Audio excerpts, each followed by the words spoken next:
Hey guys, BAKD here. In today's video, I'm going to show you one of the funnest Barbarian builds for mid to late game. This build absolutely destroys everything. In PvP, PvE, I can do anywhere from 15 to 20 levels over my actual level. This is after the 1.1.1 patch. So the buffs were pretty significant. I was already feeling pretty strong, and now I'm feeling even stronger. I'm going to start off with my abilities. Going into my abilities, I'm doing Leap. Rallying Cry is my only shout. I have Wrath of the Berserker, which is very nice for the Unstoppable. Extra Fury generation and damage, plus the movement speed. I have Ground Stomp, Lunging Strikes, and Hammer of the Ancients. We're going to go into the abilities up top here. Now, in this build, we do not want to do the bleed damage on Battle Lunging Strikes. We do want to apply bleed to most of our enemies, along with our Hamstring down here, which slows them. Slows healthy enemies, which we are going to be pretty much slowing all healthy enemies and applying that CC. But we want critical strikes with Lunging Strike. Grant you Berserking for 1.5 seconds. This is like a permanent buff pretty much for Berserking, and you always want to choose this. The reason being is because they fixed, here it is, when you deal direct damage with Berserking, inflict 29% base damage dealt as additional bleed over 5 seconds. You need to have this aspect in your kit now. It is absolutely huge. This build has tons of movability. You can jump around, you can quake. It is a absolutely fun build to play. So you want to stick around till the end just to make sure you built this right. So, Combat Lunging Strikes, Hammer of the Ancients, we want as many points in there as we can. Coming up here, we want the Furious Hammer of the Ancients. Right below that, we don't have too much of a way to apply Vulnerable to enemies. So this does help as long as you have Lucky Hit built into your build, or you're really not going to be making people vulnerable. I really stacked up on the crit damage for this build, and it does a significant amount of damage even without the vulnerable. So don't worry about this too much, but you can move these points if you have a low lucky hit somewhere else.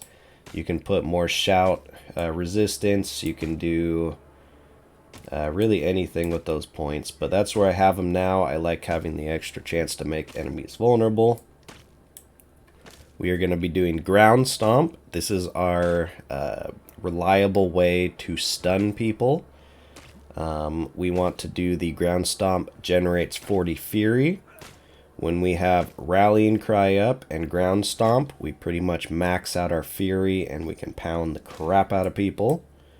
Rallying Cry, of course, is our only shout that we have. And then we want to go for Tactical Rallying Cry. This gives you a 20x multiplier to your resource generation when you do use Tactical Ground Stomp. Synergizes very well. Down here, Booming Voice isn't too important in this build, so I only have 2 out of 2. And we really only have our War Cry up for about 7 seconds, how I'm built, so the damage resistance isn't too important because it's only 7 seconds, but usually it's when you initiate, so you can move between these points. You get 0.4 seconds, or 0.4 seconds per point in this, so it's really not too important. We do want the additional heal, just gives us a little bit of top up. For all Barbarian builds, you want to go with max movement speed, so I will 100% recommend maxing out Swiftness. We do not need quick impulses. The fun part, it's kind of like a shadow step for a rogue, but Leap here is very important. This synergizes with our Ground Stomp, and we'll get into that in a minute when we get into gear. But if leaf damages one enemies, you gain 40 fury. This is going to top up our fury to max and allow us to absolutely pound people. Along with the ground stomp, it's pretty much our main fury generation. You want to move down here, so 1 point in aggressive resistance, 3 out of 3 for fury generation while berserking. This is absolutely huge because we're always going to be berserking. You need to have that maxed. Coming down to some of our passives, Pit Fighter is very good, so I'd max that out, 3 out of 3. No Mercy is very good. We get that additional crit strike. We're going to have a very high crit strike in this build all the time with our Malignant Hearts that we have slotted, and we'll go over that in just a bit. We always want to get 1 out of 3 hamstring. You can put more points in this, but you're not always going to be slowing people in PvP, so just 1 point is fine. You can put more in if you do slow somebody. That's a significant slow, but that's all you really want to get there.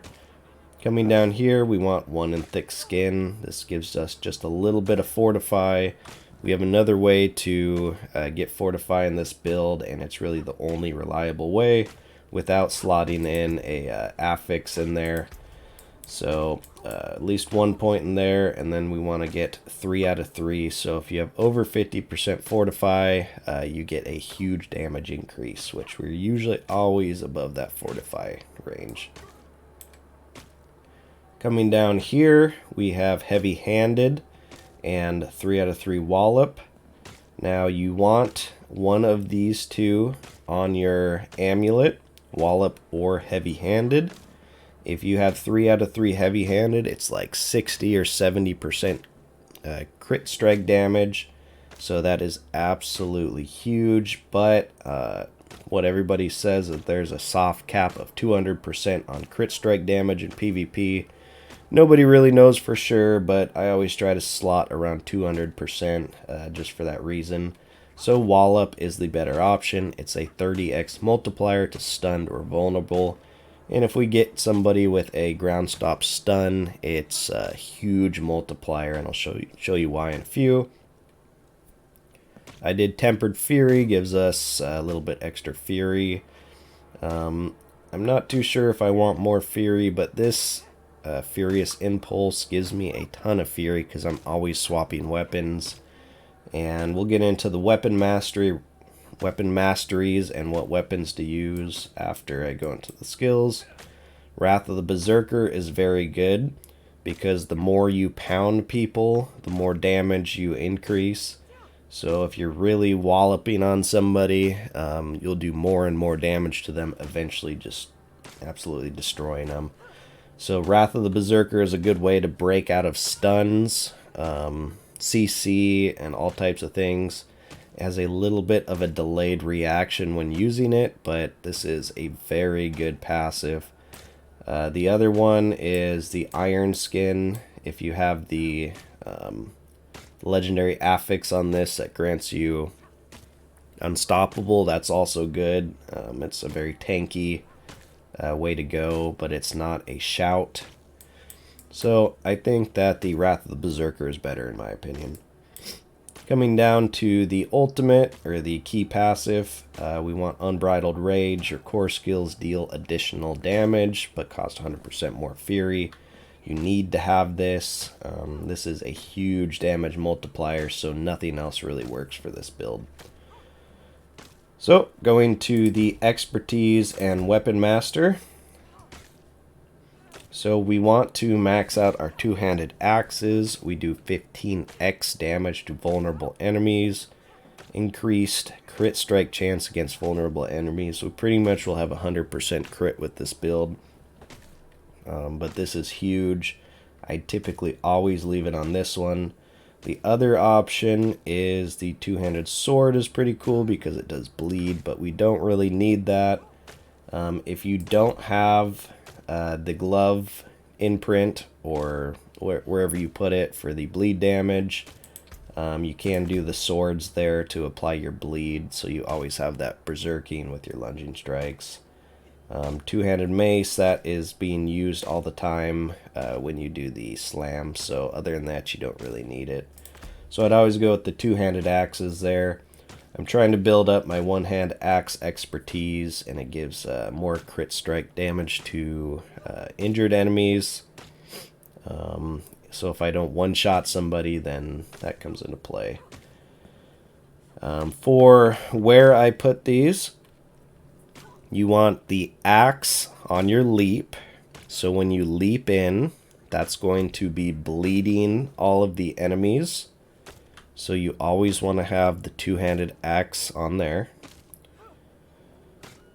You want the one-handed axes on your lunging strikes. You'll be hitting faster. This makes you lunge towards enemies faster. It seems like it creates more an easier way to stay on top of the people because you're hitting them and lunging at them very quickly. And then for Hammer of the Ancients, you want the two-handed mace, which I don't think you can switch it anyways, but it requires a bludgeoning weapon. So the best bludgeoning weapon that you can possibly get. The two-handed or the one-hand axes, when you are hitting somebody, you are building up fury very quickly, so that's how I'd have the weapon set up. So that's the weapon mastery and expertise I would recommend. Alright, so now let's go into the gear. How we are going to have the gear set up. I might have a max roll guide in the description. It might take me a little bit to do it, but I will add that on what legendaries to use, what stats, and how you want to build it.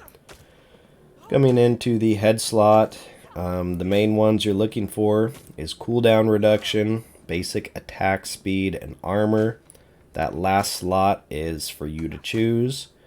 I do have disobedience, legendary affix on here for pushing higher tiered gear or higher tiered content. This is huge. Every build basically needs this to push any higher tiered stuff. You can swap this affix if you're only PvPing with something else. I do have a little bit lower armor right now because I'm only level 80, but you can swap that for something else if you want. That's my recommendation. Now, for the chest, of course you want armor, life, and any sort of DR that you can get. Damage reduction flat, damage reduction close, DR from bleeding, DR from fortified. The fortified isn't always active, so that's probably the weaker of the damage resistances in my opinion, but I have a pretty big roll on DR while bleeding, so that's pretty good. The big one in this, you want to put Leap creates an earthquake that deals damage over time, but while standing in that earthquake, you get a 22% damage reduction. Now, the other thing, Ground Stomp is going to be creating a earthquake as well. So when you leap or earthquake, you are going to get the damage reduction. And if you put this on your necklace or wherever you want to put it, it could be on a sword, but this gives a huge multiplier. Ground Stomp creates an earthquake, damaging enemies for 3,000 over 4 seconds. While standing in earthquakes, you deal 38% X increased damage. So, this synergizes very well having both of these affixes on there. You get the DR and the increased damage. If you Ground Stomp somebody and stun them, you'll guaranteed to almost one-shot them. If they break out of the CC before then, you're going to just absolutely shred them anyways. And I'll show you why in a bit. So these two are very important. I would recommend the damage on the necklace, but you can swap these around to have more DR while in the earthquake. But you're pretty much always going to have a earthquake going. And if you keep them in it, it's really the hard part. People run off, go unstoppable, and run away. But you want to Ground Stomp and then immediately Hammer the Ancients. For the glove slot, we want to do lucky hit chance. You need Hammer of the Ancients. Crit strike chance and attack speed are the god rules for these gloves. The legendary affix, you want Berserk Ripping on there for the additional bleed damage over 5 seconds. So this is necessary in the build. You have to have this. Doesn't matter where you put it or what rolls they are, you need to be applying that bleed while berserking. And your lunging strike is pretty much going to give you berserking all the time. You do have berserking with Rallying Cry and Wrath of the Berserker too. So you're pretty much always berserking, getting that extra damage, and applying the bleed. Same thing goes with the legs. You want damage reduction of any type. I like having some forms of damage reduction while injured, just so you don't die. For the pants, you want your potion grants 30% maximum life as a barrier. You can do the one that gives resource, but that is not as strong, so that's really what you're looking for. If you have damage reduction while injured and the maximum life as a barrier is very strong in PvP because they won't kill you. They'll get close to. You'll pop a potion and you'll get 30% your life and just usually be able to out heal it or survive. Maximum life, but any type of DR that you can get on there. Damage reduction from close is pretty big with this build, and DR from bleeding enemies. Coming down to the boots, this is a big one. I've been experimenting many different legendary affixes, but I would go with the Perpetual Stomping, which damaging an enemy with kick or ground stomp resets leaps cooldown. So you're going to be leaping in to create an earthquake. You'll be ground stomping, which will create another earthquake. And then you'll reset your leap, which if they start to run away, you can try to leap back into combat and lunging strike them, which creates a third earthquake. By that time, your ground stomp will be slowly ticking down, and you'll be able to repeat the process. You can jump around in dungeons and have just absolutely a fun time just slapping some cheeks. But the other options you can put on the boots is while unstoppable, you get movement speed and can move freely through enemies. That is a contender. The other one is the stun, which I don't think I have it in here. That's the new one that they came out with. When 5 or more enemies are close, you create a stun. That is very strong for PvE, but not for PvP because you can't control it. I think the movability is better in that regard. For the boots, though, you want max evade charge, or when you evade, you get movement speed. For the stats on the boots, Berserk duration is huge. You need to have Fury cost generation and movement speed. Those are key in this matter. And then for PvP, it is very strong to have damage reduction while injured, or you can do fortified generation. We're going to skip the weaponry for a minute. For the necklace, the 2 main things you need, well, 3 main things: wallop, movement speed, cooldown reduction. The third one you can choose as you please, but damage reduction from close enemies is very strong and very tanky, so I had that on there. Couldn't really choose, but you do not want Fury cost generation on there. You want to keep your Hammer of the Ancients above 60 Fury cost. Now, of course, the legendary affix is Ground Stomp, creates an earthquake. That is key. For the Vicious Heart, you want a red, a purple, and a Wrathful Socket. So, red or blue. And the main one you want to put on here is after spending 62 Fury, all the way down to 60 Fury within 2 seconds, your next non-basic still crits is increased by 35%. So pretty much one Hammer of the Ancients always creates an extra 35% crit strike chance. Which, if your crit strike chance plus all your abilities is like 40 to 50%, you're pretty much always going to be critting with this heart. So you need to have a red socket in your build. For the ring, you could have crit strike damage, vulnerable damage. Then for the fourth one, you could do resource generation, fury, damage to stunned, lucky hit chance. There's tons of different ones that you can choose, but the main affix you want on one of your rings is the Berserk Fury. You gain 6 fury per second while berserking, and you're pretty much always going to be berserking, so you need to have your fury going at all times. So that is absolutely key there. Now, same thing with this ring. Fury, crit strike chance, lucky hit. That's a pretty decent ring. The affix on this is basic skills, gaining 25% attack speed. That is pretty much like a fury generation on your ring.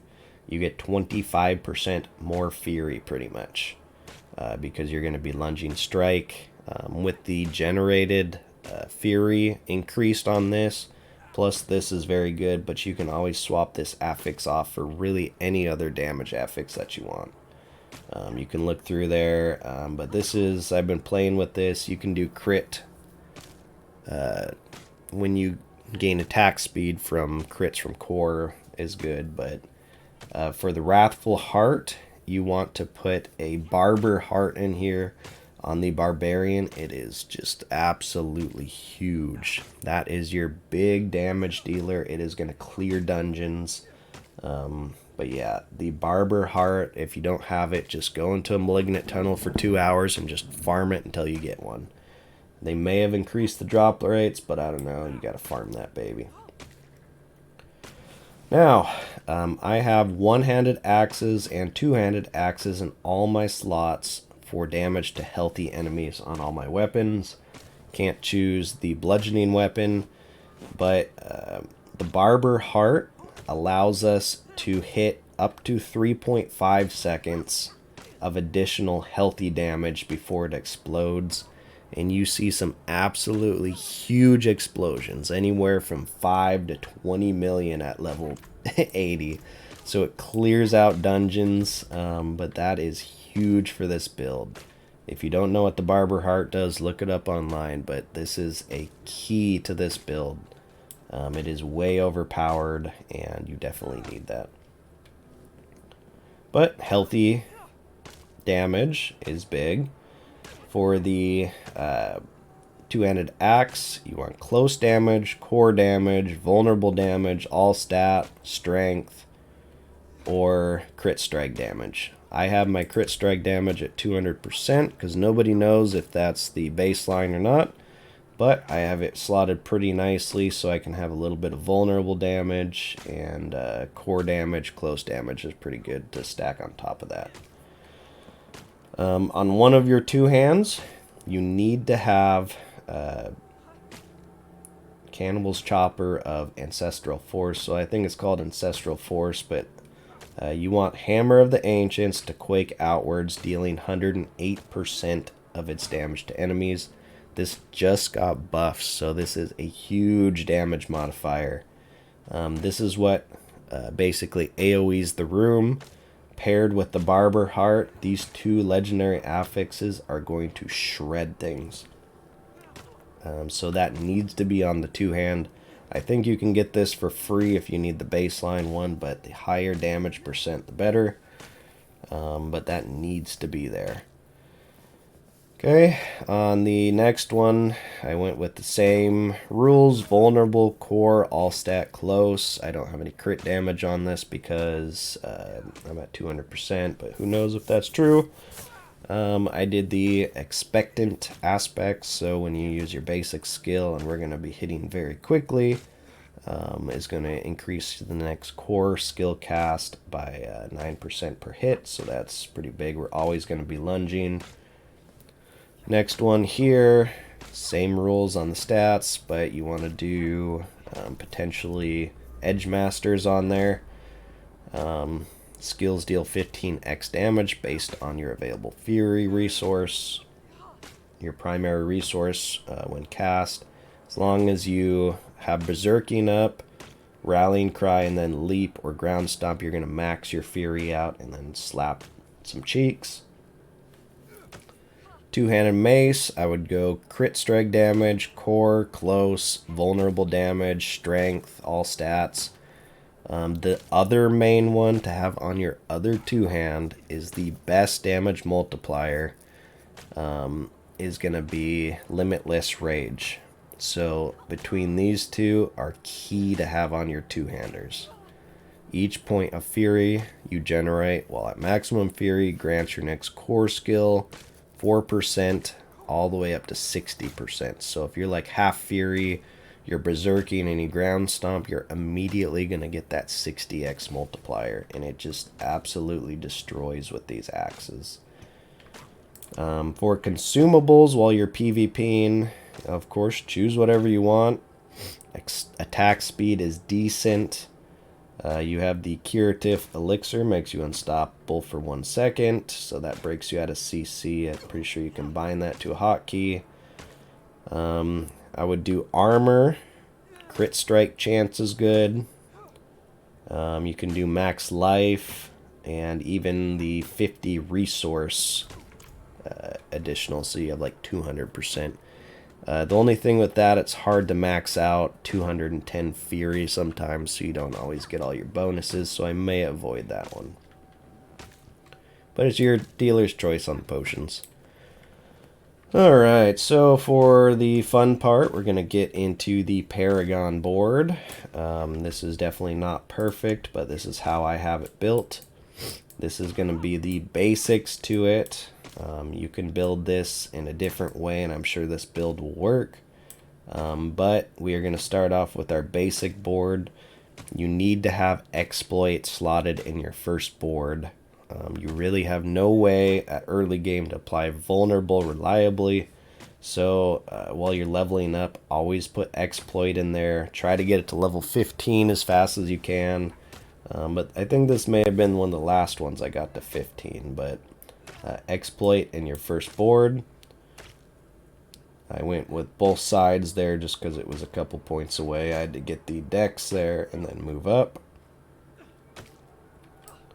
Our first board we chose, which is actually pretty big, is going to be the Warbringer board. This is really our only way of applying a reliable Fortify without a legendary affix. So this is one of the first things I went for. After I got this and the glyph, I started to go for these extra points of Fury. I do need that additional point there, but I really wouldn't focus on too much else. I'm going for the damage while fortified there, which I don't know why these points are coming off, but I'll adjust that later. But we're going to follow up the Warbringer board, and the first one I did here, swapping weapons, have a 18% chance to cause the skill to critically strike.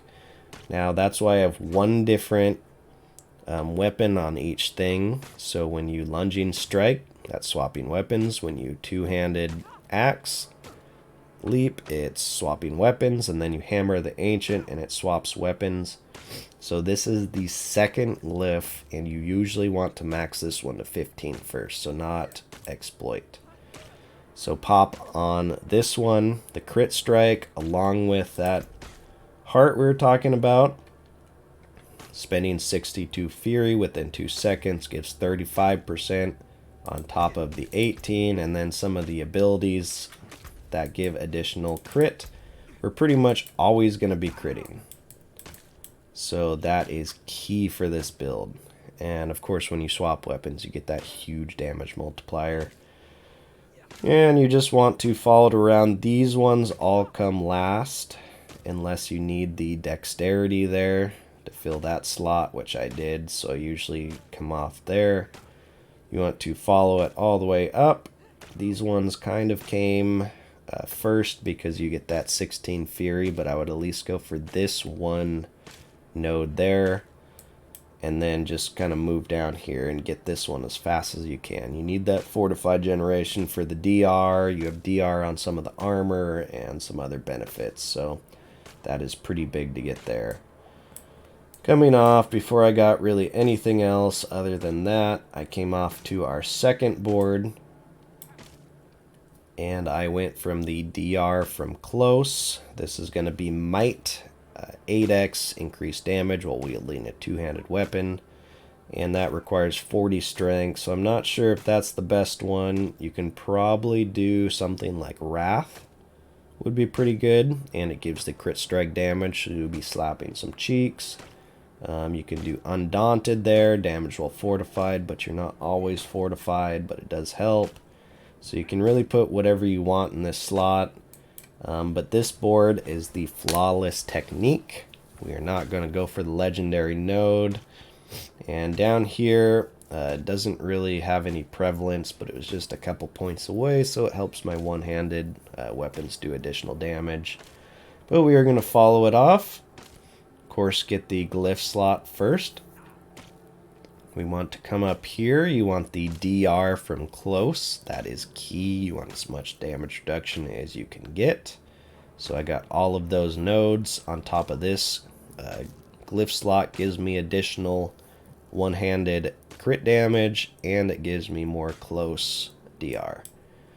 We are going to follow this board down, and I went for the Havoc.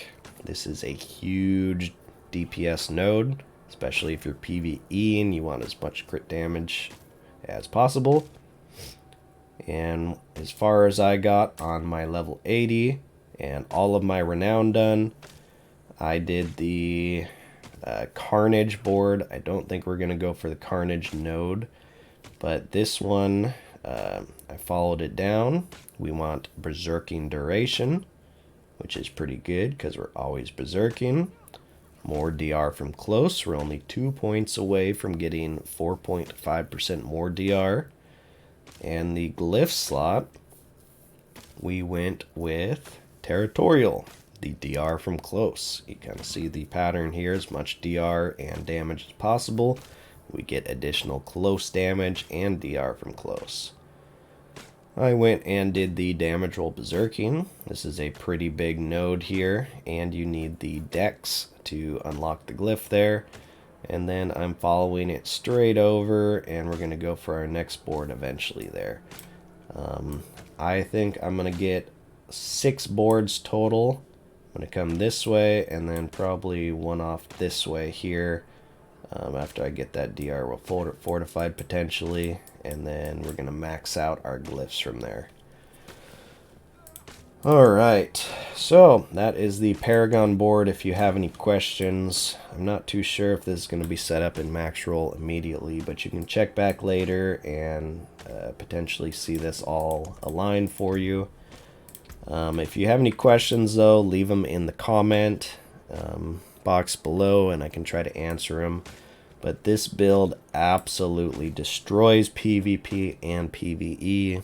You're going to have a lot of fun playing the Barbarian after patch 1.1.1. I think once I get to level 100, if I ever do, it is going to shred people. Shreds rogues. If you can stay alive long enough, it can shred wizards. Everything. So that's all I have for you guys. I know it was a fairly long video, but I wanted to go over every aspect of this build so you know how to build it, what to use, how to use it, and go from there. I'm going to show just a few PvP clips of me just absolutely destroying people and slapping some cheeks. But yeah, that does it for this video, and I'll see you on the next one.